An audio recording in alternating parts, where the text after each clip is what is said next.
સુરતમાં સામી ચૂંટણીઓને લોકોનો રોષ જોવા મળ્યો। ભરથાણા સ્થિત આશીર્વાદ વિલા સોસાયટી બહાર લાગ્યા બેનર। વોર્ડ નંબર 22ના ઉમેદવારો અને રાજકીય પક્ષોના પ્રવેશ પર પ્રતિબંધ મુકાયો। ચૂંટણી પ્રચાર માટે સોસાયટીની અંદર પ્રવેશવું નહીં અને બેનરમાં ઉલ્લેખ છે કે 20 વર્ષથી એક તરફી અને ખોબે મતો સોંપ્યા બાદ પણ ટાઉન પ્લાનિંગના નામ પર વર્ષોથી માત્ર ને માત્ર સુવિધાઓ મળી છે। ભરથાણા સ્થિત આશીર્વાદ વિલા સોસાયટી બહાર લાગ્યા બેનરો। વોર્ડ નંબર 22ના ઉમેદવારો અને રાજકીય પક્ષોના પ્રવેશ પર પ્રતિબંધ જાહેર કરવામાં આવ્યો। ચૂંટણી પ્રચાર માટે સોસાયટીની અંદર પ્રવેશવું નહીં બેનરમાં ઉલ્લેખ કરવામાં આવ્યો છે। 20 વર્ષથી એક તરફી અને ખોબે મતો આપ્યા અને બદલામાં ટાઉન પ્લાનિંગના નામ પર વર્ષોથી માત્ર ને માત્ર અસુવિધાઓ જ મળી છે।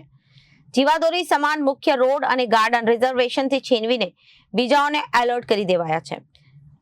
મહાનગરપાલિકા તરફથી પ્રાથમિક સુવિધાઓ આપવામાં 20 વર્ષથી આનાકાની અને હેરાનગતિ કરવામાં આવી છે। 2500 રહીશો આગામી ચૂંટણીમાં મતદાનનો સંપૂર્ણ બહિષ્કાર કરીએ છીએ। નો વોટ નો એન્ટ્રી લાગ્યા બેનરો। છેલ્લા 5 દિવસ દરમિયાન પ્રજાના કામો નહીં થતા રોષે ભરાયો આવ્યો। Bureau report Janadesh news.